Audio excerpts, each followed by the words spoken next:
Pleasure. Hello, hello. This is Veronica from Human Design Journey, and I have an interesting guest from a little island, and it's rare type as well, a self-projected projector, 5-1. Hello, Jim. How are you? I'm well, thank you, Veronica. It's a pleasure to be here talking to you. Yeah, coming from Tasmania, down at the bottom of the world, go past Australia and turn left, and here I am. Nice to reach you and share today. Nice. Um, so it's you're really from a small island, Tasmanian Devil Island. Does it have to do anything with Tasmanian Devil, or it's just Yeah, this is one of the native animals here that's native to here. It's this very strange little predator. It's about the size of a cat and has very sharp teeth. It's carnivorous and quite a curious little creature. But one of the things that Tasmania is famous for, I'm not from here originally. I'm from the UK by birth, and I grew up there, and I traveled a lot, and I landed here to have my daughter, and I'm here living with her most of the time at the moment. But yeah, that's the that's the short version of how I got here anyway. uh-huh. Okay. And you are also professionally involved with human design, but how did it all happen for you? Like, how did you meet human design? And how Uh, did you get involved? And you shared a yeah. little bit earlier that it's kind of you being pulled into it, asked from the outside. Mm-hmm.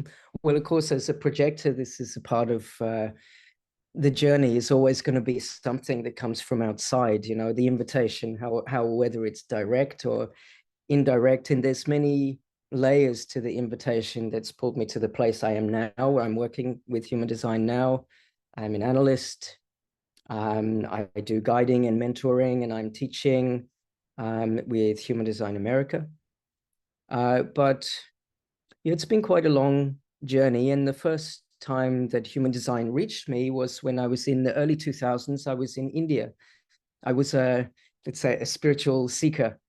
And, you can see in my chart, the channel of awakening. And I always had this call to investigate awakening and get to, penetrate. What does it mean to be me? What is this? Who is this me? Who is this being that I am? What is this experience of being me now?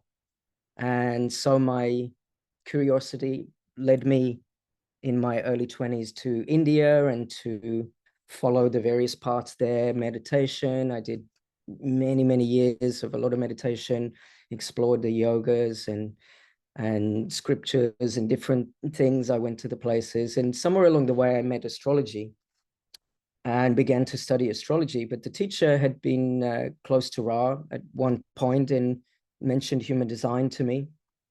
And he spoke very, very highly of Ra, and it piqued my interest. This crazy guy in Ibiza who took more drugs than anybody else and lived in a tree and came out with this system.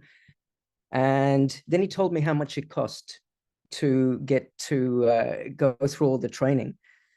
So I was like, well, I'm living very simply here, eating rice and dal and meditating, and I'm filled with astrology and meditation. So I sort of I left it there.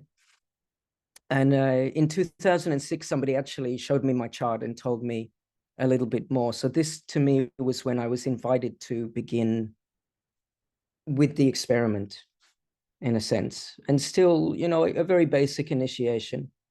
It wasn't a full reading, but this kind of set the cogs in motion, playing with this strategy, authority, invitation. And over some years, it kind of went in a little further. And then I had a reading with some more information again, and it went in further. And I listened to some of Ra's lectures, and it still was just falling into place slowly. And in 2016, I came back from a meditation retreat back to Tasmania from India, and I had this super strong clarity that I needed to speak to another projector and ask someone, like, what does this really mean? I had these bits and pieces kind of in there, but none of it had really fallen into place. And I felt like I didn't understand something that I really needed to be able to move forward with. So I went online and I found my way into a projector only LYD and was immediately mind blown. And I had no idea why I hadn't been studying this system for all the years previously.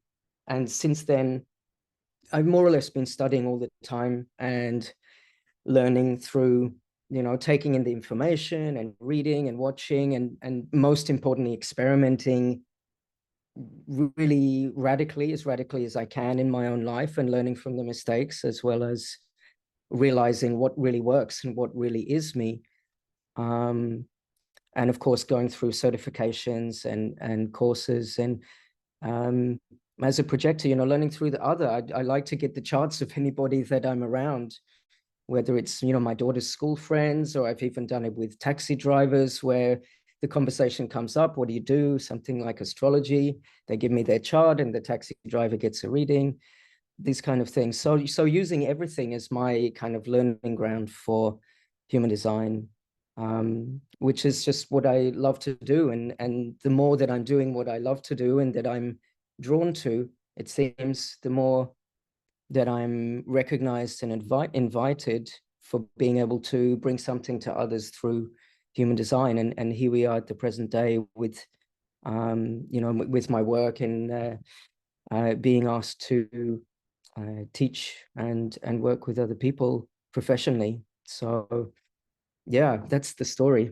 And you mentioned that you met human design in a few years past, and then suddenly when you took the LYD, things fitted somehow, and you said that there was something you didn't kind of grasp before that. Can you now nail it, like what it was? Or I think I just hadn't engaged with the system. I was aware of the body graph and some of the basic concepts. And, here's another, I guess I saw it as another typology, just another system like astrology. And I had already been studying astrology for years. And this was interesting, it was nice. But something in my body clicked at that point. Something suddenly shifted. It was no longer just of interest and like, okay, yeah, I could study this. It was like something lit up in my G center, that this was speaking to me and engaging me in a way that it wasn't before. So it wasn't so much about a piece of understanding, but just simply that this was the moment. And the teacher was, she is now Lavina Archers, and she's a cross of contagion. And so what I felt really strongly there was the contagion, that really inspired me and awoke something in me, that this was a trajectory that I wanted to be on. And I've kind of been there ever since. So it actually reminds me of why I do this job. Is when you have a reading with people, and what comes to sit with you usually is the not self, looking for answers of why I don't have that. And at some point during the reading, the body relaxes because the body knows. It's like really clicks there. And you see that the mind is racing, like, what is she telling him? What are all those things? But then the body is really relaxed. And that's something I miss from my work from before, because I don't work so much live anymore. I do my readings mostly online now. The pandemic gave me this great opportunity as a 5-1 not to be there, but I'm really missing this part, to see the body like really taking it and like, that's finally I'm recognized. So what you're like explained, it really reminds me of that, that it finally reached you and you were like, yeah. Yeah. Simply before that, I wasn't ready to engage with it at that cellular level, I think, if I can reflect on it. And, it's an amazing system. There's so much for the mind, but where the change really happens is when the whole being is awoken, in a sense, this engagement between this conscious sense of who I am and the wisdom of the vehicle itself. And you can't make that happen. To me, this is part of the magic of fractals and trajectory and the design itself. And that was the moment for me that really my deeper relationship with human design was awoken, let's say.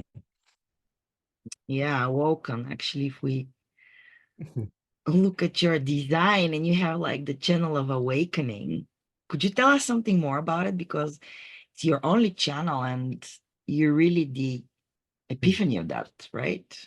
That's what we can see with people who have only one channel.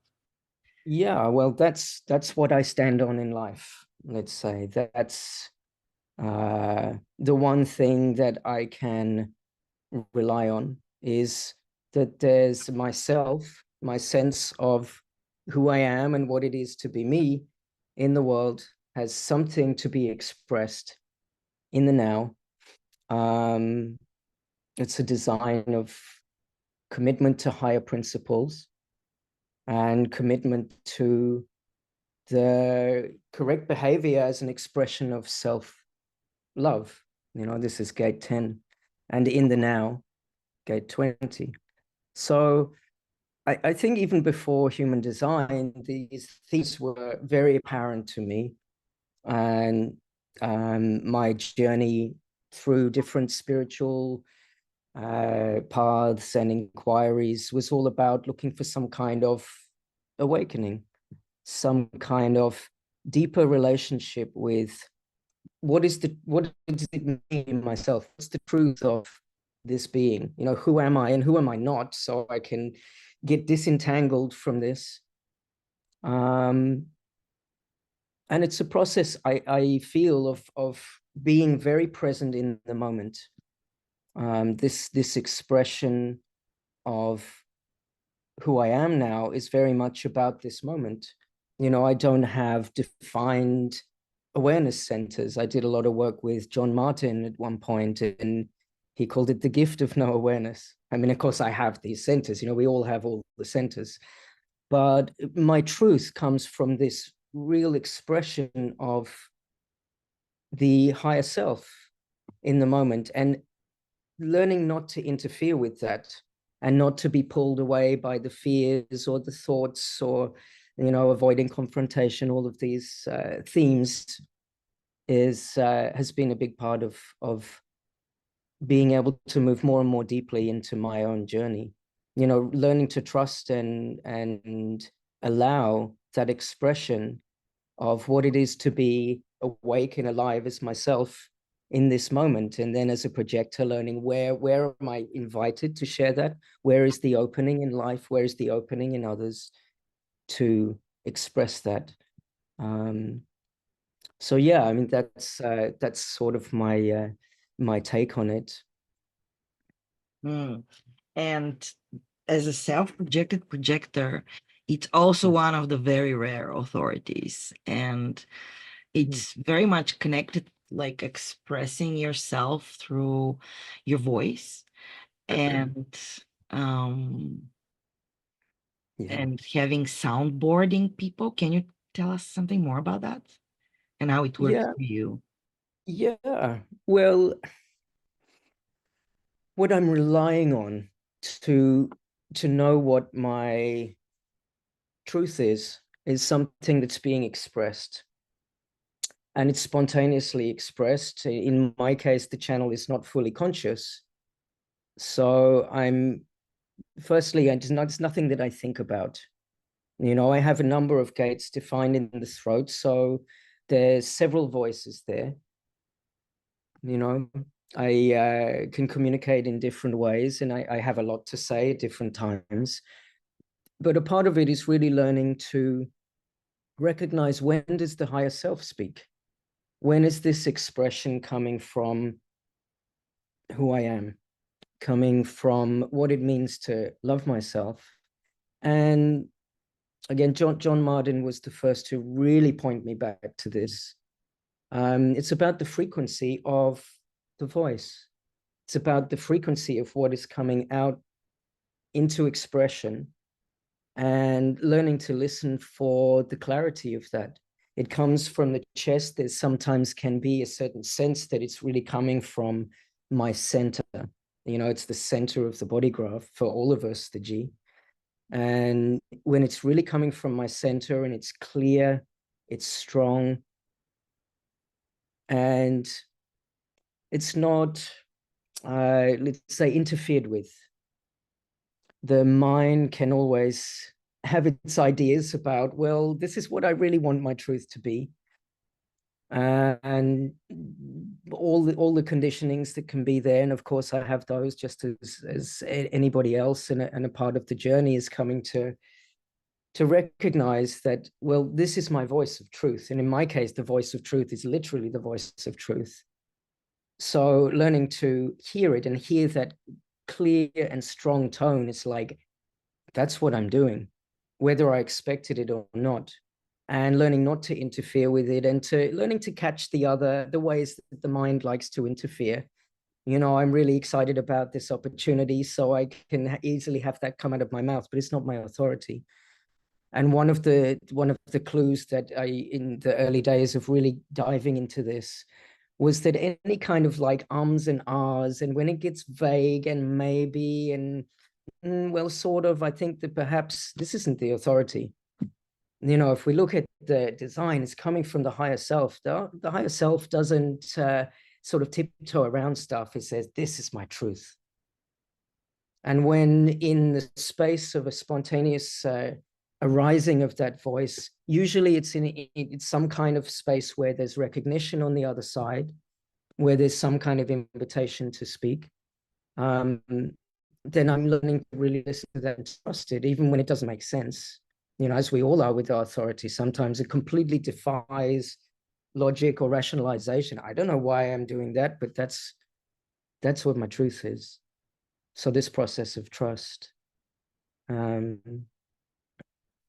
Yeah. I don't know if that gives a bit of a handle on my take on it.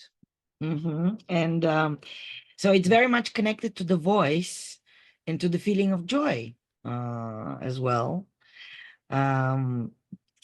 Being a self-projected projector, yeah, what's good for me as well. But what about those soundboarding people? Do they have to be close to you, or is it your friends? Is it a lot of people or not so many? Well, it's important for me, and this is consistent across some of the other self-projected projectors that I've spoken to, is that it does help to have people who are close by. Something that's very important is that a space that I feel comfortable enough to let things come out regardless, and not feel afraid that I have to filter it because it might not be accepted or it's going to make trouble, especially if it's an important decision about relationship or something that may affect other people. And if it's not somewhere that I feel that I can express myself completely naturally, then it becomes difficult. This is not really an ideal kind of relationship to allow the truth to speak in a comfortable way. But as a projector anyway, we're learning to see, where are we recognized, or where is the other person there to listen. But also I learned that the authority doesn't necessarily need the other person to hear it. And it isn't about what comes back from the other side. In fact, it can be unhelpful to have advice from other people. Although, I've learned to sort of listen, and sometimes it's useful, but what the important thing is that I can hear myself. So even on occasion, that can happen with people I don't really know. It's like, let's say I'm at the supermarket checkout, and the person there says, what's going on for you today? I live in Australia. Aussies are pretty friendly and strike up conversations. It's not an unusual thing. What's happening? And so then what comes out of my mouth is a way that I can check in with, what am I doing today? So in this example, it doesn't need to be a close relationship. Obviously, I'm not going to talk about major life decisions generally with someone, at a grocery, but it's happening all the time, or it can happen all the time. It's But I think it also has to do with your left angle, because you're attracting strangers, and they can ask you indeed out of the blues questions. It happens to me as an open G as well, to get right. like my direction from totally a stranger saying Hmm. something. So that's Hmm. Hmm. interesting. Yeah.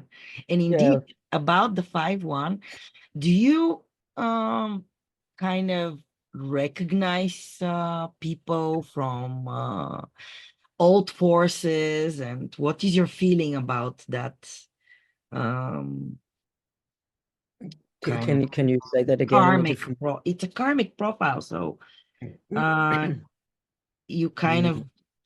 let's say, meet old forces. We're here to meet old forces and old Mhm. friends and enemies, and kind of finalize things.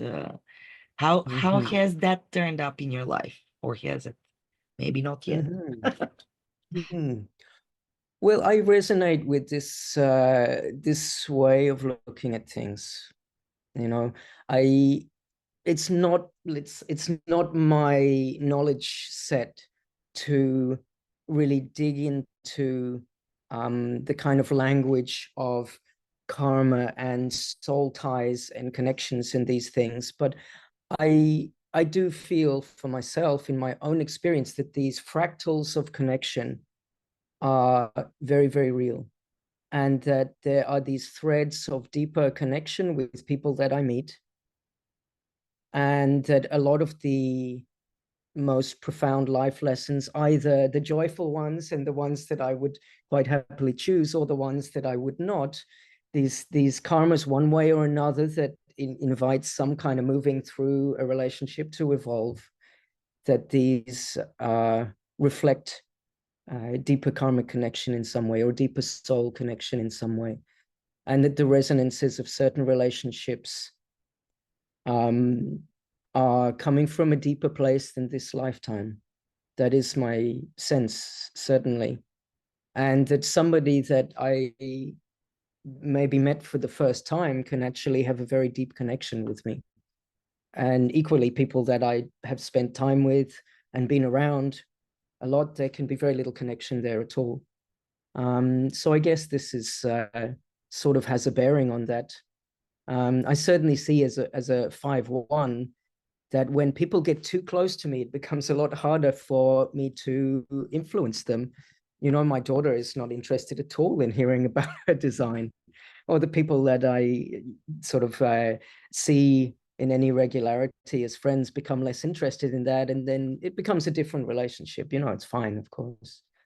But that my capacity to really bring a certain kind of impact to the other is somehow best served when there is a certain distance, and a certain mystery of the fifth line that allows them to be open and receptive to what it is I have to bring based on the foundations, something practical, hopefully.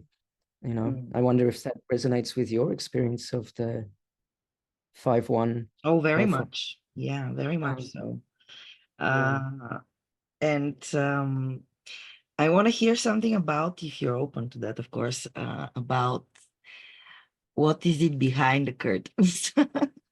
Like, for me, I have 11 first lines. I saw you have 8. Um, Okay. it's that 11. time, the downtime, the away time. I mentioned I like enjoy so much giving my readings online nowadays, but it has to Mhm. do indeed with my deep need for investigation and kind of Mhm. getting in my space, Mhm. uh, which is sometimes interpreted, the 5-1 should not be hidden for too long, otherwise it also becomes suspicious. People start suspecting, Mhm. but I so much enjoy my downtime. So how is it for you when nobody's watching? Are you Mhm. very heretical? Well, am I heretical when nobody's watching? I wonder if this is a little bit like the Zen koan about, if the tree falls in the forest and no one's listening, does it make a noise? Um, well, I need a lot of alone time. I have been fortunate that it's been possible. And initially through meditation, I really enjoyed and cultivated a space where I could be alone a lot. And without realizing it, investigating the foundations of what is it to be me and trying to remove conditioning elements, to sleep alone, to have uh, periods of seclusion and retreat. So this has always been very valuable to me. And certainly, um, a lot of my time alone is spent well, some of it is spent in study, in particular of human design. When I'm going to give readings or work with people, I want to prepare and possibly even over prepare. I'm a projector. I don't know when enough is enough. I have 8 first lines. It's not as many as you, but it's still quite significant that there's this theme there that really wants a foundation and wants to be confident in the foundation, because if I'm going to externalize something, then I'm very conscious that it needs to be practical and it needs to serve the purpose. Or we have the challenge of the heretic being burned in some way or not appreciated. Um, so there's a certain just really preparing myself for things. And also as a projector with no defined motors, and my arrows are all right. I have a very passive design that is not highly energized at all. Of course, I can do things, but I thrive with a lot of rest. And I kind of see it that the time spent really being restful is essential in order to be able to bring my capacity to focus project to aura in the right moments. I can't do that all the time. So it's like a certain charging of the aura by having that time to prepare and be grounded in myself in a rested and healthy and balanced way, in order to then go out and be heretical in the right moments, or bring the impact of the heretic and the practical side of that, and then learning, of course, when to retreat and withdraw. But there's certainly this insecurity in the first line that doesn't want to just jump into things and um, get involved. My partner is a second line. She's a 6-2, and is often kind of like, the second line just knows how to do things. And there's my first line, I'm not ready. I need to study it a little bit more first and prepare. And yeah, it's a funny dance.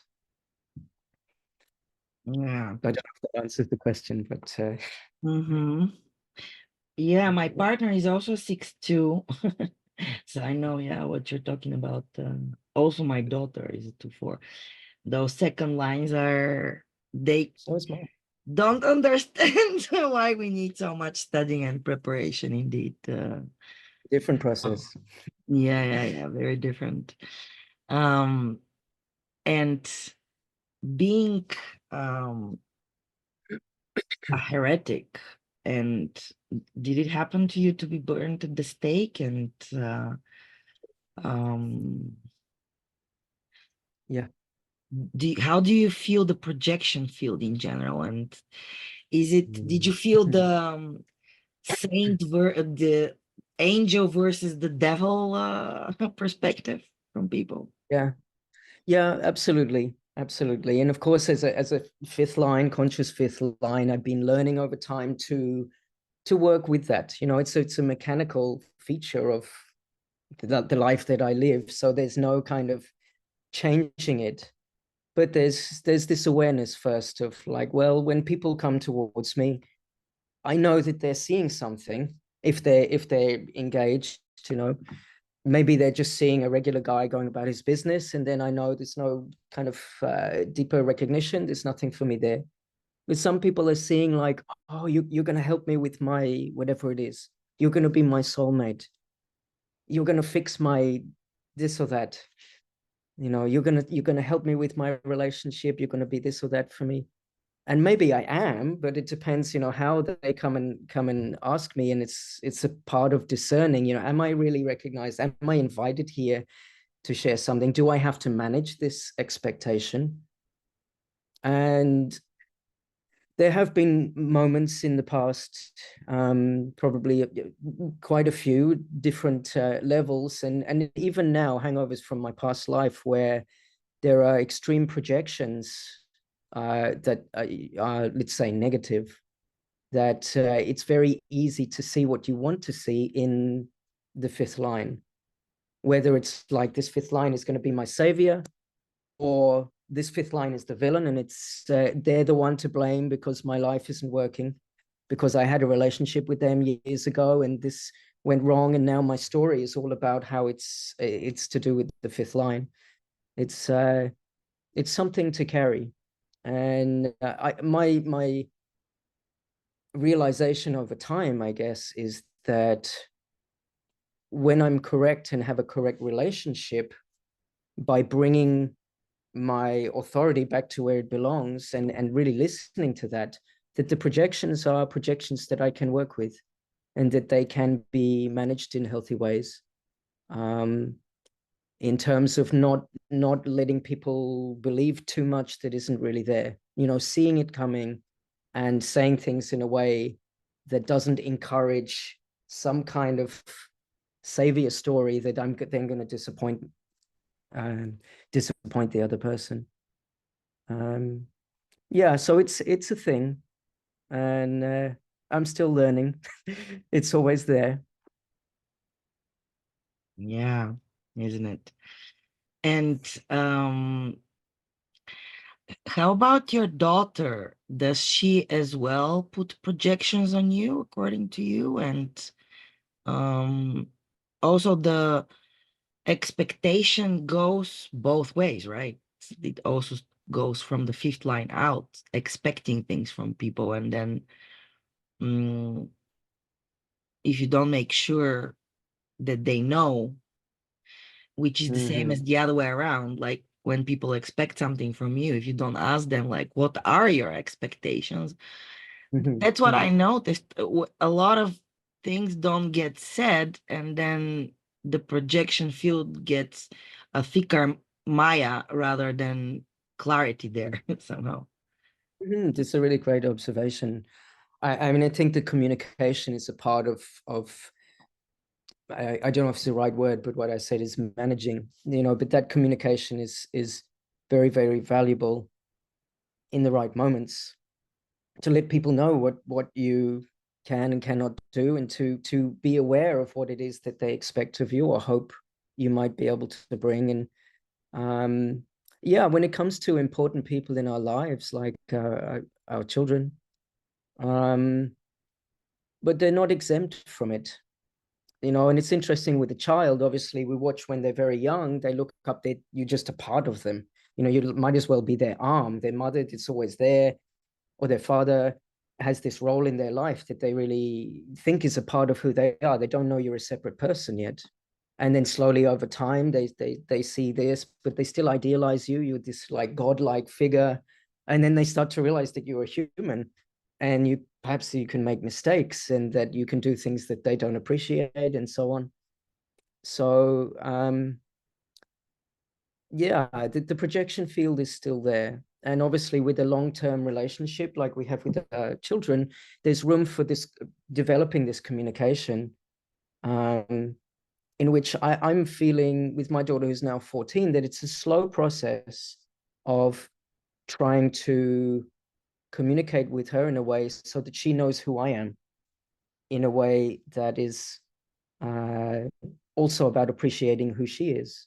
So it's like we have this relationship where we're getting to know each other. And of course, in this case, it's my daughter. So I really care that she can see me the best she can. And I know there's things about my life that she'll never see. She's my child, not my peer or my partner. And it's hard to see a fifth line.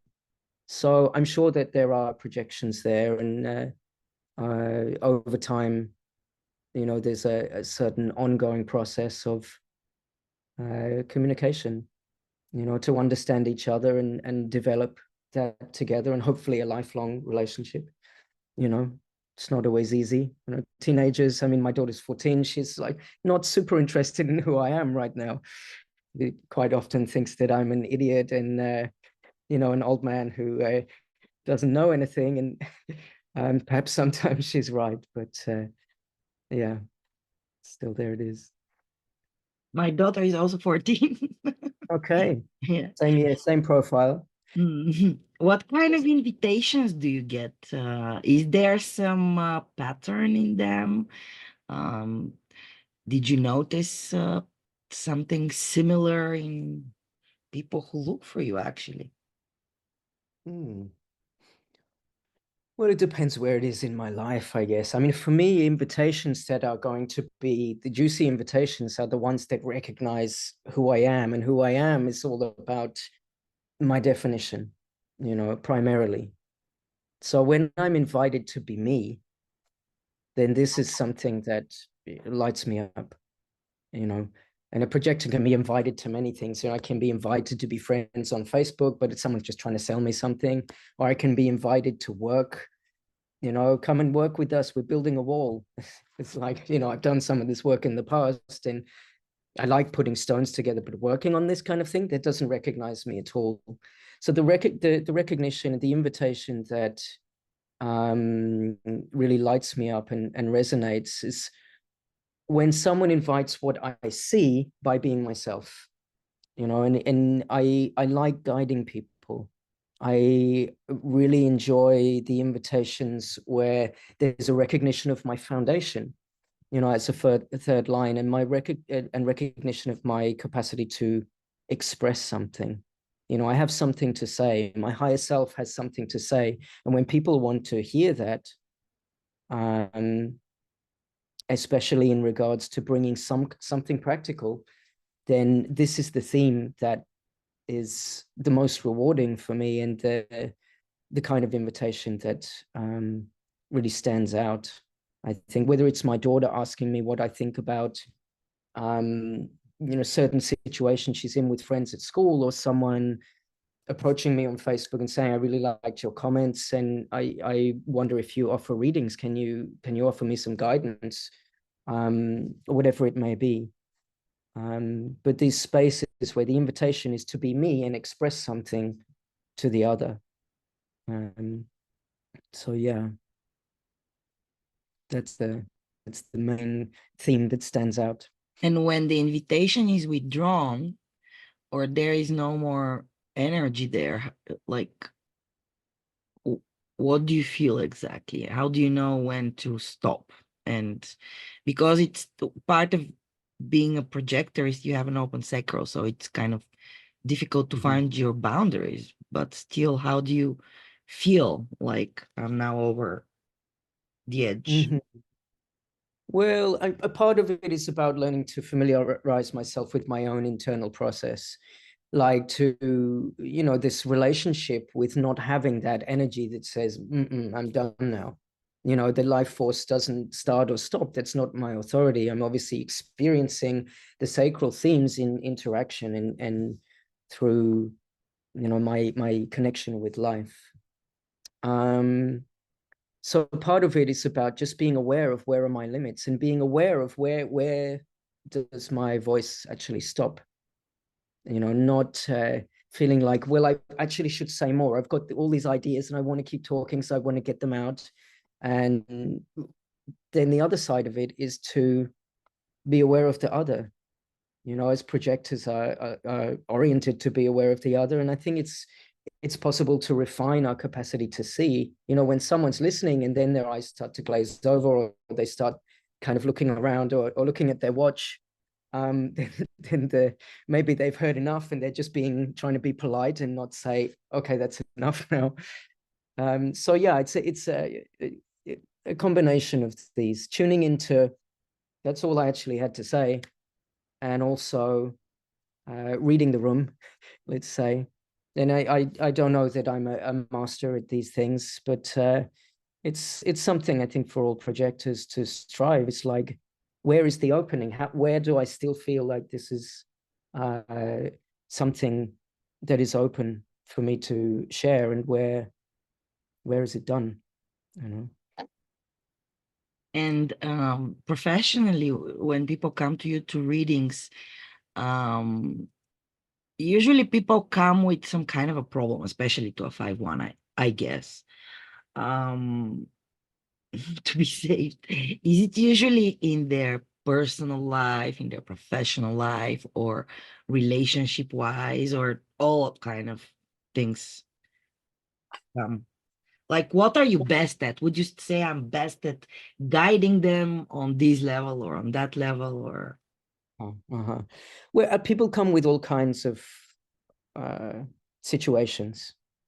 And for many, I think the time that we seek help is when we have some kind of crisis or some kind of radical shift in our life. You know, a major relationship ended, or a career has fallen apart, or somebody's just so stuck and they know that they need some change, they're suffering in some way. These are points in our life for all of us where I think we ask questions and we're willing to look for new answers because we realize that things weren't working before. So those are some common themes, usually to do with the material world or relationships. You know, these are things that we all face in major parts of what is it to be human. You know, how do we relate closely to others? And how do we survive and thrive?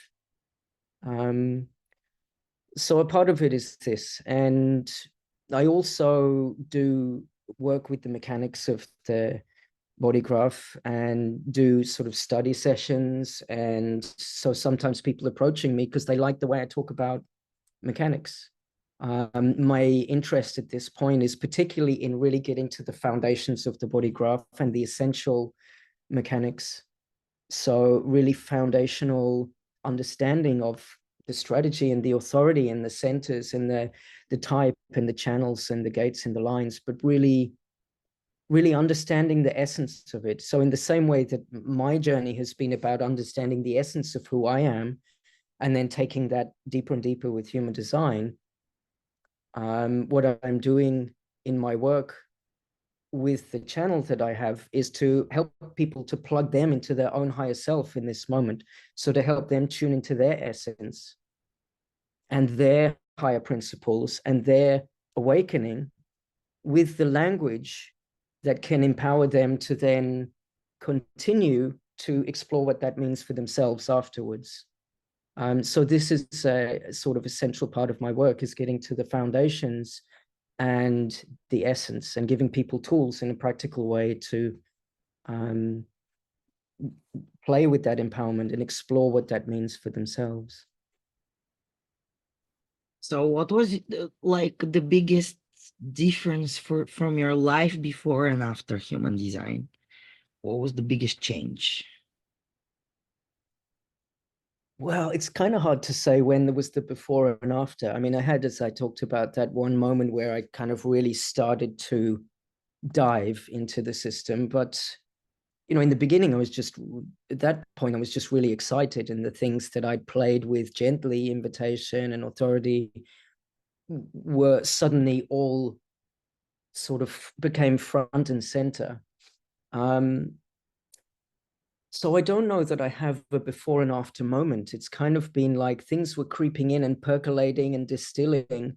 And that was the moment where I shifted gears and began to really relate to the world through human design and absorb a lot of information. But if I'm to look at the change that human design has brought in my life, uh, a far greater acceptance of who I am and a deep comfort with both my abilities and qualities and also my limits and challenges, and an empowerment and confidence in my capacity to deal with the challenges of life, which I didn't necessarily have before. You know, in a design with a lot of openness, there's a lot coming towards me in ways that I don't have um, consistent ways of dealing with, you know, the material world or the emotional realm or the pressures and all these things. But realizing that there's something in me that I do consistently have that is perfectly well equipped to find whatever is my right way through that. And I don't need to know what that is. That this has been profoundly empowering for me. And it means that even through challenging times in my life, because of course whether we years in design or not, we still have a life in the world where strange things happen and difficult things happen. But now feeling equipped to deal with even fairly extreme moments. And I find that I wake up in the morning and at certain times in the day, I just feel like this love and appreciation for who I am and the life that I have in a very simple and very essential way that wasn't really there before. This sort of sense that there was something lacking, that the insecurity of the first line needed to build more of a foundation. And the open ego had to somehow make something happen and prove to me that I was worthy, and all those themes that we can look at. But now it's like those things are not a problem. I still have the same design, but I'm very, very relaxed in it and able to enjoy the way that it meets the challenges of life, as well as the way that it finds certain kind of success or recognition. And there's no need to be concerned with what am I going to have to do to get away from the suffering or create more comfort or more success. I don't need to be concerned with that. So yeah, relaxation, acceptance, and I suppose, a deep joy in being. But yeah, it's not a clean before or after. It's like it's an evolving journey, and still. Projectors are the newest type. Actually, they have only been here as nine-centered beings. And yet, they're the new kids on the block. And the projector deeply, densely, not knowing their mechanic, and can actually create quite some damage with their piercing aura, which can distort the energy, the flow, the natural flow of energy. What would be your best advice to other projectors, or maybe several things you want to tell Uh-huh, them? uh-huh. Yeah. Well, of course, it's based around the projector type. It's based around waiting for the invitation, and part of that has to do with timing. It's just not time yet. The projector type can see very well what is happening. We're designed to see, and to see energy in particular. But just because we can see, it doesn't mean that the timing is right. Everybody has their own process. And when I'm sitting with a generator who's doing something, just because I can see that there might be another way, it doesn't mean that they're ready for that. And it can be, as you said, it can be damaging or counterproductive to interfere with people's process. So there's a certain amount of relaxing and realizing that just because I'm aware of something, it doesn't mean that the timing is right. And then through experimenting with that, learning to see that the appreciation and recognition comes when the timing is in harmony with the energy on the other side. The bitterness of the projector is like, they never listen to me. I know what they should be doing. It would be so great if they would just ask me, but that's not how it works. So accepting that the world doesn't necessarily need to be fixed the way you can see it can right now, that actually perhaps it needs its own process, and being at a certain peace with that. And it can be quite difficult to begin with, so really waiting is the key. I think Randy Richmond, in one of the talks that I heard from him, said, you're a projector. You're invited to shut the fuck up and wait. And, this is a beautiful way to put it. It's also, he said it with humor. So it's playful. But yeah, the experiment of just stepping back and watching life. And you know what? When you take time to wait, you also get to see more. And allowing that seeing potential to guide other people to develop empowers the aura. And then people can't help but invite you. So really, to me, the process of being radical and just not trying to initiate things and stepping back and letting people contact me was very powerful in this sense. And I still make mistakes sometimes. I still, my daughter's there and I start telling her how to do something and she's like, go away, Dad, I don't care. Can you shut the door? Okay, I'm not invited. But I'm getting better, over time. So really the relationship with waiting and realizing that it doesn't have to happen now just because you can see it. I suppose that would be a central piece of the guidance that I would share with the projectors early in the journey. Yeah.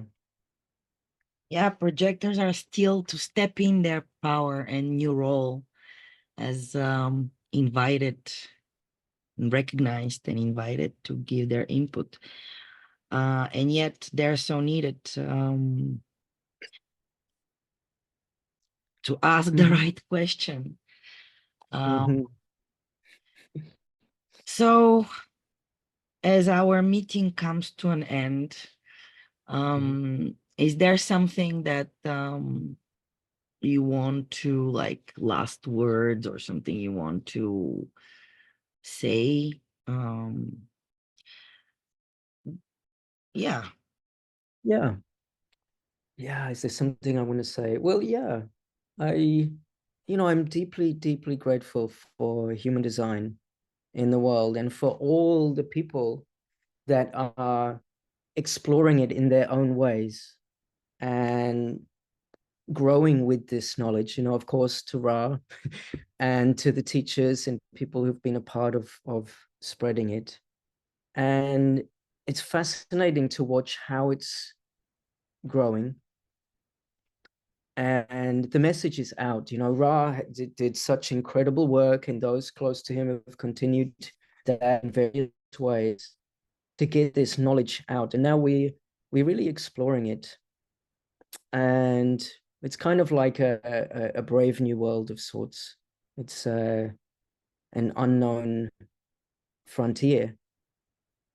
And I think it's very beautiful to see the story of each design and how everybody has something to contribute to the world and to the conversation of design. And that the wisdom in each design is already there in who we are. We've been living as adults, we've been living our design already for 20, 30, 40 more years. Maybe not cooperating with it and maybe kind of getting a bit tangled up in our process. But there's so much wisdom in each person. And I think that the gift of experimenting with allowing the wisdom of the design to come out, which is what, to me, what strategy and authority is doing, is allowing us to really tap into what is this being and what is this form,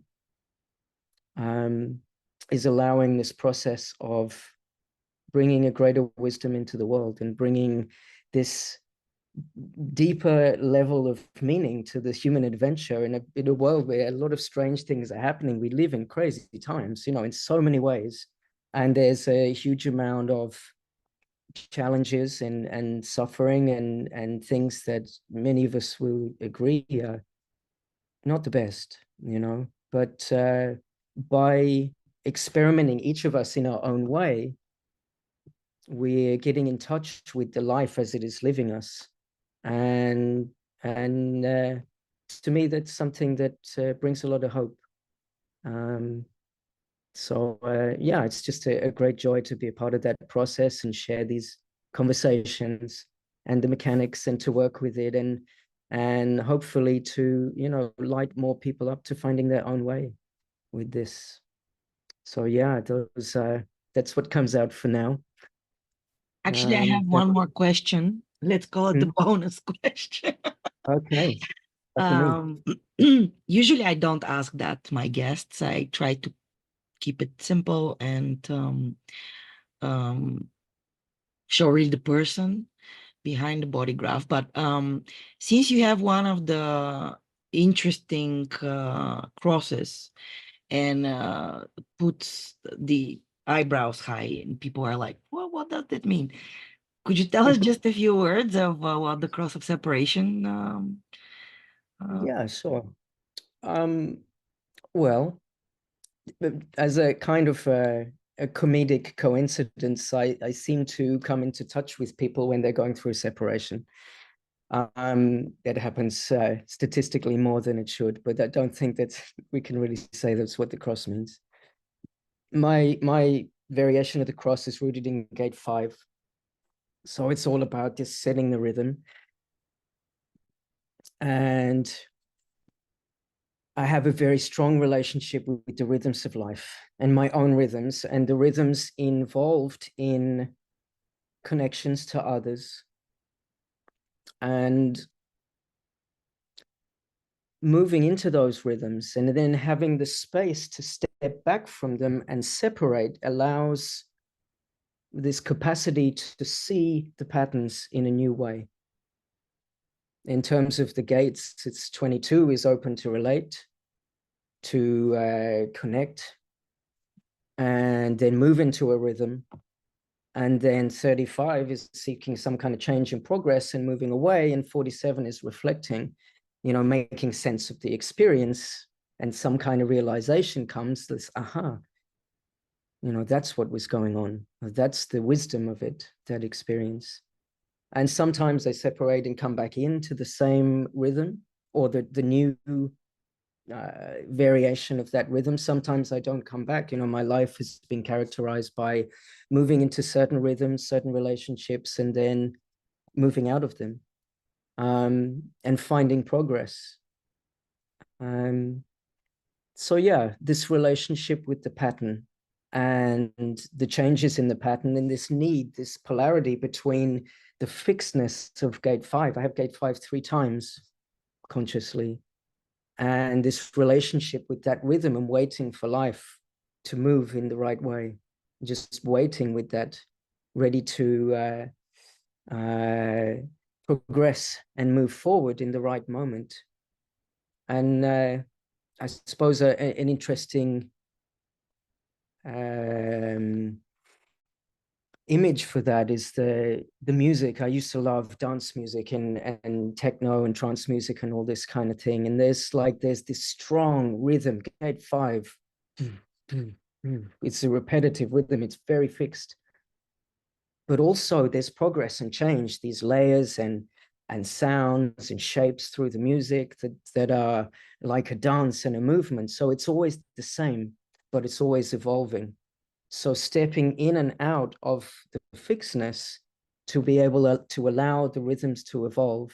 And by being able to separate in the right moments, having a perspective on how is it changing, what needs to change, what are the rhythms that are in alignment for me, and what have I learned by being in that space.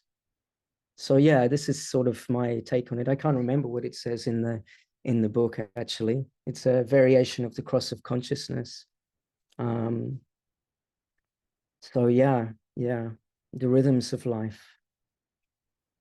Thank you very much for elaborating on that. So guys, as you see, the cross is not some magical name. Some of them are meant to be a little bit provoking and shocking, but it's all about those 4 gates on the top, your 2 conscious and unconscious suns and conscious and unconscious earth, which kind of give this taste and to your life purpose. And in Jim's case, that's the biggest influence is the 5th gate, the personality sun.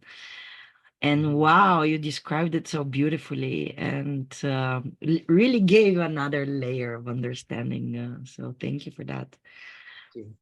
Thank you for our conversation. It lit up certainly parts about projectors and your specific authority as well. And I really like also this, let's say, you know, human design and astrology and all the self-help kind of systems and stuff attract mostly women. So it's kind of Mm.